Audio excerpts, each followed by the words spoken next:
ಬಟ್ಟೆಗಳನ್ನು ಒಗೆಯುವುದು. ಕೊಳೆಯಾದ ಮತ್ತು ಬೆವರಿನಿಂದ ಕೂಡಿದ ಬಟ್ಟೆಯನ್ನು ಹಾಕಿಕೊಳ್ಳುವುದರಿಂದ ಬೇರೆಯವರಿಗೆ ಅಸಹ್ಯವಾಗುತ್ತದೆ ಮಾತ್ರವಲ್ಲ, ಹಾಕಿಕೊಂಡವರ ಆರೋಗ್ಯಕ್ಕೂ ಹಾನಿ ಉಂಟಾಗುತ್ತದೆ. ಚೊಕ್ಕಟವಾದ ಬಟ್ಟೆ ಹಾಕಿಕೊಂಡಾಗ ಮನಸ್ಸಿಗೆ ಸಂತೋಷವಾಗುತ್ತದೆ. ಬಟ್ಟೆಗಳನ್ನು ದೋಬಿಗೆ ಕೊಡುವುದು ಅಷ್ಟು ಒಳ್ಳೆಯದಲ್ಲ. ದೋಬಿಗೆ ಕೊಟ್ಟು ಒಗೆಸಿದ ಬಟ್ಟೆಗಳಿಂದಾಗಿ ಕಜ್ಜಿ, ತೊಗಲಿನ ರೋಗ ಮೊದಲಾದವುಗಳು ಬರಬಲ್ಲವು. ದೋಬಿಗಳು ಎಲ್ಲರ ಮನೆಯ ಬಟ್ಟೆಗಳನ್ನು ಒಟ್ಟು ಸೇರಿಸಿ ಒಗೆಯುವುದರಿಂದ ಮತ್ತು ನೀರಿನ ಅಭಾವವಿರುವ ಸಮಯದಲ್ಲಿ ಕೊಳೆ ನೀರಿನಲ್ಲಿಯೇ ಒಗೆದು ಒಣಗಿಸುವುದರಿಂದ ಈ ಎಲ್ಲ ತೊಂದರೆಗಳು ಬರುತ್ತವೆ. ಆದಷ್ಟು ಮಟ್ಟಿಗೆ ನಿಮ್ಮ ಬಟ್ಟೆಗಳನ್ನು ನೀವೇ ಒಗೆದುಕೊಳ್ಳುವ ಅಭ್ಯಾಸ ಮಾಡುವುದು ಒಳ್ಳೆಯದು.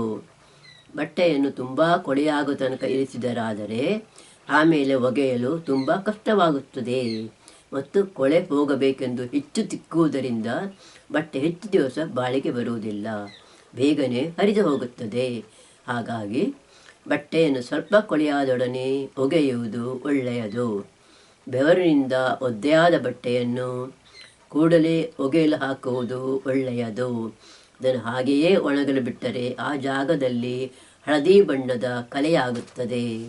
ಹೊಸದಾಗಿ ತಂದಿರುವ ಬಣ್ಣ ಇರುವ ಬಟ್ಟೆಗಳನ್ನು ಒಗೆಯುವ ಮೊದಲು ಅವು ಬಣ್ಣ ಬಿಡುವುದೇ ಎಂಬುದನ್ನು ತಿಳಿದುಕೊಳ್ಳುವುದು ಒಳ್ಳೆಯದು. ಇಲ್ಲವಾದರೆ ಬೇರೆ ಬಟ್ಟೆಗಳಿಗೂ ಅವುಗಳ ಬಣ್ಣ ಹಿಡಿದೀತು. ಹೊಸ ಬಟ್ಟೆಯ ಒಂದು ತುದಿಯನ್ನು ನೀರಲ್ಲಿ ಒದ್ದೆ ಮಾಡಿ ಅದನ್ನೊಂದು ಬಿಳಿ ಬಟ್ಟೆಯ ತುಂಡಿನ ಮೇಲೆ ಒರೆಸಿದರೆ ಅದು ಬಣ್ಣ ಬಿಡುವುದೋ ಇಲ್ಲವೋ ಎಂಬುದು ಗೊತ್ತಾಗುತ್ತದೆ. ಬಣ್ಣ ಬಿಡುವ ಬಟ್ಟೆಗಳನ್ನು ಬೇರೆ ಬೇರೆಯಾಗಿ ಒಗೆದು ನೆರಳಲ್ಲಿ ಒಣಗಿಸಬೇಕು. ನೀರಿಗೆ ಸ್ವಲ್ಪ ಉಪ್ಪು ಇಲ್ಲವೇ ವಿನೆಗರ್ ಸೇರಿಸಿದರೆ ಒಗೆಯುವಾಗ ಬಟ್ಟೆಯಿಂದ ಹೆಚ್ಚು ಬಣ್ಣ ಹೋಗದಂತೆ ನೋಡಿಕೊಳ್ಳಬಹುದು. ಬಟ್ಟೆಯಲ್ಲಿರುವ ಹೆಚ್ಚಿನ ಕೊಳೆಗಳು ಅದನ್ನು ನೀರಿನಲ್ಲಿ ಹಾಕಿದಾಗ ಆ ನೀರಿನಲ್ಲಿ ಕರಗಿಕೊಳ್ಳುತ್ತದೆ. ತಣ್ಣೀರಿನ ಬದಲು ಬಿಸಿನೀರನ್ನು ಬಳಸಿದ್ದೇವೆ ಆದರೆ ಇನ್ನೂ ಹೆಚ್ಚು ಕೊಳೆಗಳು ಆ ನೀರಿನಲ್ಲಿ ಕರಗಿಕೊಳ್ಳುತ್ತವೆ. ಈ ನೀರಿನೊಂದಿಗೆ ಸಾಬೂನು ಇಲ್ಲವೇ ಡಿಟರ್ಜೆಂಟನ್ನು ಸೇರಿಸಿದೆವಾದರೆ ಅದು ಬಟ್ಟೆ ಎಷ್ಟು ಬೇಗನೆ ಮತ್ತು ಇನ್ನಷ್ಟು ಚೆನ್ನಾಗಿ ಒದ್ದೆಯಾಗುವಂತೆ ಮಾಡುತ್ತದೆ ಮತ್ತು ಇದರಿಂದಾಗಿ ಬಟ್ಟೆಯಲ್ಲಿರುವ ಕೊಳೆ ಇನ್ನಷ್ಟು ಬೇಗ ನೀರಿನಲ್ಲಿ ಕರಗಿಕೊಳ್ಳುತ್ತದೆ. ಬಟ್ಟೆಯಲ್ಲಿ ಸಾಮಾನ್ಯವಾಗಿ ಧೂಳಿನ ಕಣಗಳು ಮತ್ತು ಅವುಗಳೊಂದಿಗೆ ಸೇರಿರುವ ಜಿಡ್ಡಿನ ಅಂಶ ಎಂಬುದಾಗಿ 2 ಬಗೆಯ ಕೊಳೆಗಳಿರುತ್ತವೆ. ಬಟ್ಟೆ ಚೆನ್ನಾಗಿ ಒದ್ದೆಯಾದಾಗ ಅದರಲ್ಲಿರುವ ಧೂಳಿನ ಕಣಗಳೆಲ್ಲ ಹೊರಬರುತ್ತವೆ ಮತ್ತು ಅದರೊಂದಿಗೆ ಸಾಬೂನನ್ನು ಸೇರಿಸಿದಲ್ಲಿ ಜಿಡ್ಡಿನ ಅಂಶ ಬಟ್ಟೆಯಿಂದ ಬೇರ್ಪಟ್ಟು ನೀರಿನಲ್ಲಿ ಮೇಲೆ ತೇಲತೊಡಗುತ್ತದೆ. ಹೀಗೆ 2 ಬಗೆಯ ಕೊಳೆಗಳನ್ನು ಸಾಬೂನು ನೀರು ಬಟ್ಟೆಯಿಂದ ಬೇರ್ಪಡಿಸುತ್ತದೆ. ಬಟ್ಟೆಯನ್ನು ಒಗೆಯಲು ಬಳಸುವ ನೀರು ಶುದ್ಧ ನೀರಾಗಿರಬಹುದು, ಇಲ್ಲವೇ ಬೇರೆ ಬೇರೆ ಬಗೆಯ ಉಪ್ಪುಗಳನ್ನೊಳಗೊಂಡಿರುವ ಗಡಸು ನೀರಾಗಿರಬಹುದು.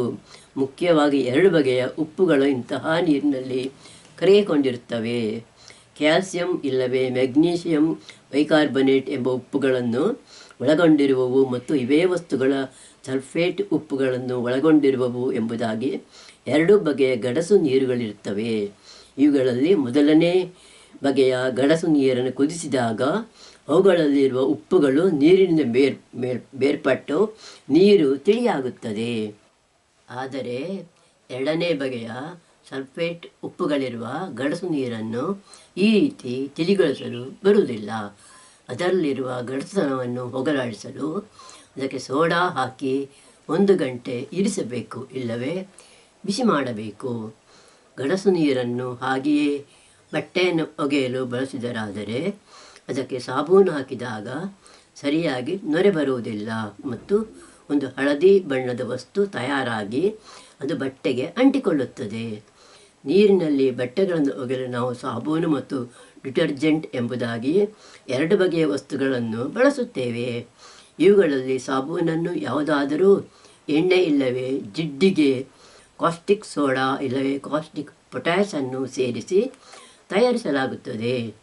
ಇದಕ್ಕೆ ಬದಲು ಡಿಟರ್ಜೆಂಟನ್ನು ತಯಾರಿಸಲು ನೆಲಡಿಯಲ್ಲಿ ದೊರಕುವ ಕ್ರೂಡ್ ಆಯಿಲ್ನಿಂದ ಪ್ರತ್ಯೇಕಿಸಿರುವಂತಹ ಬೇರೆ ಬೇರೆ ಬಗೆಯ ಹೈಡ್ರೋಕಾರ್ಬನ್ಗಳನ್ನು ಬಳಸಲಾಗುತ್ತದೆ.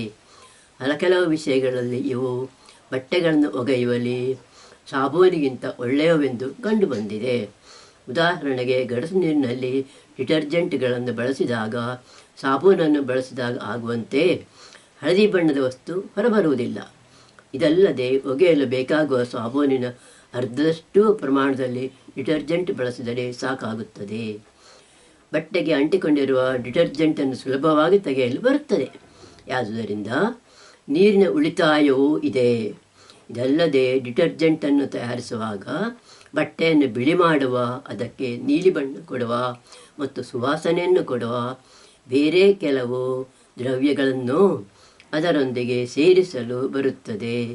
ಇದರಿಂದ ಸಮಯದ ಉಳಿತಾಯವನ್ನು ಪಡೆಯಬಹುದು. ಆದರೆ ಕೆಲವು ಬಗೆಯ ಬಟ್ಟೆಗಳಿಗೆ ಸಾಬೂನಿನ ಬದಲು ಡಿಟರ್ಜೆಂಟನ್ನು ಬಳಸಿದರಾದರೆ ಬಟ್ಟೆ ಕೆಟ್ಟು ಹೋಗಬಲ್ಲುದು. ಮಾರ್ಕೆಟಿನಲ್ಲಿ ಹಲವಾರು ಬಗೆಯ ಸಾಬೂನುಗಳು ಮಾರಾಟಕ್ಕಿವೆ. ಕೆಲವು ಮುಟ್ಟುವಾಗ ಬಹಳ ಮೆತ್ತಗಾಗಿ ಕಾಣಿಸುತ್ತವೆ. ಇವುಗಳಲ್ಲಿ ನೀರಿನ ಅಂಶ ಹೆಚ್ಚು ಇರುತ್ತದೆ. ಇಂತಹ ಸಾಬೂನನ್ನು ಕೊಂಡುಕೊಂಡಿರಾದರೆ ಅದು ತುಂಬ ಬೇಗ ಕರಗಿ ಹೋದೀತು. ಇನ್ನೂ ಕೆಲವು ಬಹಳ ಗಟ್ಟಿಯಾಗಿದ್ದು ಅದನ್ನು ಬಳಸುವಾಗ ನೊರೆ ಹೆಚ್ಚು ಬಂದರೂ ಬಟ್ಟೆ ಚೊಕ್ಕಟವಾಗುವುದಿಲ್ಲ. ಇಂತಹ ಸಾಬೂನುಗಳಲ್ಲಿ ಗಟ್ಟಿಯಾಗಲು ಬೇರೇನಾದರೂ ರಾಸಾಯನಿಕ ವಸ್ತುಗಳನ್ನು ಬೆರೆಸಿರುತ್ತಾರೆ.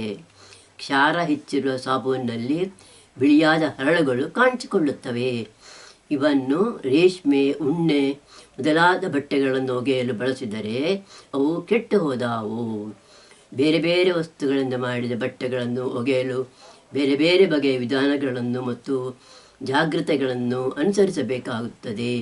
ಹತ್ತಿ ಬಟ್ಟೆಗಳು ನೀರಿನಲ್ಲಿ ಒದ್ದೆಯಾಗುವಾದ ಕಾರಣ ಅವನ್ನು ಸಾಬೂನು ಹಾಕಿ ಕಲ್ಲಿನಲ್ಲಿ ತಿಕ್ಕಿ ಒಗೆದರೂ ಅದು ಕೆಡುವುದಿಲ್ಲ. ಅದನ್ನು ತಣ್ಣೀರಿನಲ್ಲಿ ಮಾತ್ರವಲ್ಲ, ಕುದಿಯುವ ನೀರಿನಲ್ಲೂ ಹಾಕಿ ಕುದಿಸಿ ಚೊಕ್ಕಟವಾಗುವಂತೆ ಮಾಡಬಹುದು. ಆದರೆ ಪ್ರಿಂಟ್ ಇರುವ ಹತ್ತಿ ಬಟ್ಟೆಯನ್ನು ಒಗೆಯುವಾಗ ಅದರಲ್ಲಿ ಪ್ರಿಂಟ್ ಇರುವ ಜಾಗವನ್ನು ಹೀಗೆ ನೇರವಾಗಿ ಬ್ರಷ್ ಮೊದಲಾದವುಗಳಿಂದ ಉಜ್ಜಿ ತೊಳೆಯಬಾರದು. ಇಂತಹ ಬಟ್ಟೆಗಳನ್ನು ತೊಳೆಯುವಾಗ ಹೆಚ್ಚು ಸ್ಟ್ರಾಂಗ್ ಆದ ಡಿಟರ್ಜೆಂಟ್ಗಳನ್ನು ಬಳಸದಿರುವುದೇ ಒಳ್ಳೆಯದು. ಹತ್ತಿ ಬಟ್ಟೆಯನ್ನು ನೀರಿನಲ್ಲಿ ಒದ್ದೆ ಮಾಡುವಾಗ ಅದರ ನೂಲುಗಳು ಇನ್ನಷ್ಟು ಗಟ್ಟಿಯಾಗುತ್ತವೆ. ಆದರೆ ಉಣ್ಣೆ ಮತ್ತು ರೇಷ್ಮೆ ಬಟ್ಟೆಗಳನ್ನು ನೀರಿನಲ್ಲಿ ಒದ್ದೆ ಮಾಡಿದಾಗ ಅವುಗಳ ನೂಲುಗಳು 25% ನಿರ್ಬಲವಾಗುತ್ತದೆ. ಹಾಗಾಗಿ ಉಣ್ಣೆ ಮತ್ತು ರೇಷ್ಮೆ ಬಟ್ಟೆಗಳನ್ನು ನೀರಿನಲ್ಲಿ ತೊಳೆಯುವಾಗ ಬಹಳ ಜಾಗ್ರತೆ ವಹಿಸುವುದು ಅವಶ್ಯ. ಅವನ್ನು ಹೆಚ್ಚು ಹೊತ್ತು ನೀರಿನಲ್ಲಿ ಮುಳುಗಿಸಿ ಇರಿಸಬಾರದು ಮತ್ತು ತೊಳೆಯುವಾಗ ಹೆಚ್ಚು ಉಜ್ಜಬಾರದು. ಇಲ್ಲವಾದರೆ ಅವುಗಳ ಆಕಾರ ಬದಲಾದೀತು. ಹೆಚ್ಚು ಬೆಲೆಯ ಬಟ್ಟೆಯಾಗಿದ್ದರೆ ಅದನ್ನು ನೀರಿನಲ್ಲಿ ಒಗೆಯುವ ಬದಲು ಡ್ರೈ ಕ್ಲೀನಿಗೆ ಕೊಡುವುದೇ ಒಳ್ಳೆಯದು. ಈ ಎರಡೂ ಬಗೆಯ ಬಟ್ಟೆಗಳು ಕೂಡ ಕ್ಷಾರವಿರುವ ಸಾಬೂನು ನೀರಿನಲ್ಲಿ ಕೆಟ್ಟು ಹೋಗುತ್ತವೆ. ಹಾಗಾಗಿ ಇವನ್ನು ಒಗೆಯುವಾಗ ಕ್ಷಾರವಿಲ್ಲದ, ಎಂದರೆ ಸ್ವಲ್ಪ ಹೆಚ್ಚು ಬೆಲೆಯ ಒಳ್ಳೆಯ ಸಾಬೂನನ್ನು ಬಳಸುವುದು ಒಳ್ಳೆಯದು. ಇದಲ್ಲದೆ ಸಾಬೂನಿನಿಂದ ತೊಳೆದಾದ ಮೇಲೆ ಈ ಬಟ್ಟೆಗಳಲ್ಲಿ ಸ್ವಲ್ಪವೂ ಸಾಬೂನಿನ ಅಂಶ ಉಳಿದಿರದಂತೆ ನೋಡಿಕೊಳ್ಳುವುದು ಅವಶ್ಯ. ಇದಕ್ಕಾಗಿ ಈ ಬಟ್ಟೆಗಳನ್ನು ತೊಳೆದಾದ ಮೇಲೆ 3-4 ಸಲವಾದರೂ ನೀರಿನಲ್ಲಿ ಜಾಲಾಡಿಸುವುದು ಒಳ್ಳೆಯದು. ಉಣ್ಣೆ ಬಟ್ಟೆಯಲ್ಲಿ ಸಾಬೂನಿನ ಅಂಶ ಉಳಿದಿದೆಯಾದರೆ ಅದರ ದಾರಗಳು ಒಂದಕ್ಕೊಂದು ಅಂಟಿಕೊಳ್ಳುತ್ತವೆ ಮತ್ತು ಅದಕ್ಕೊಂದು ಕೆಟ್ಟ ವಾಸನೆ ಬರುತ್ತದೆ.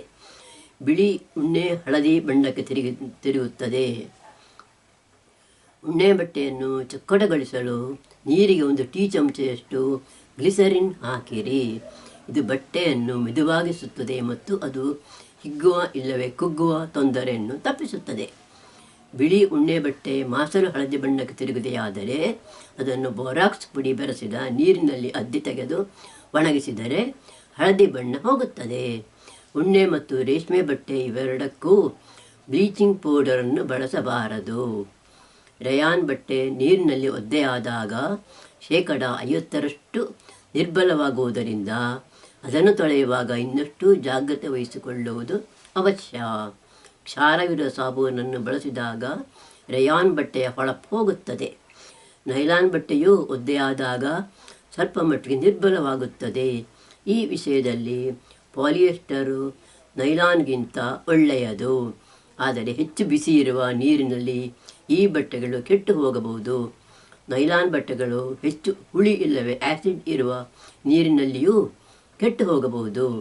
ಹತ್ತಿ ಬಟ್ಟೆಗಳನ್ನು ಒಣಗಿಸುವ ಮೊದಲು ನೀರನ್ನು ಚೆನ್ನಾಗಿ ಹಿಂಡಿ ತೆಗೆಯಬಹುದು. ಆದರೆ ಉಣ್ಣೆ, ರೇಷ್ಮೆ, ಪಾಲಿಯೆಸ್ಟರು ಮೊದಲಾದವುಗಳಿಂದ ಮಾಡಿದ ಬಟ್ಟೆಗಳನ್ನು ಈ ರೀತಿ ಹಿಂಡಬಾರದು. ಇಲ್ಲವಾದರೆ ಅವುಗಳನ್ನು ಹೊಲಿದ ಜಾಗ ಮತ್ತು ಮಡಚಿದ ಜಾಗಗಳಲ್ಲಿ ಹರಿಯತೊಡಗುತ್ತದೆ. ಉಣ್ಣೆಯ ಉಡುಪುಗಳನ್ನು ಒಗೆದ ಬಳಿಕ ಅವನ್ನು ಒಂದು ಟರ್ಕಿಶ್ ಟವೆಲ್ನಲ್ಲಿ ಸುತ್ತಿ ನೀರು ತೆಗೆದು ಒಣಗಿಸಬೇಕು. ಹಾಗೆಯೇ ನೀರು ತೆಗೆಯದೆ ಅವನ್ನು ತಂತಿಯ ಮೇಲೆ ಒಣಗಲು ಹಾಕಿದರೆ ಅವುಗಳ ಆಕಾರ ಕೆಡುತ್ತದೆ.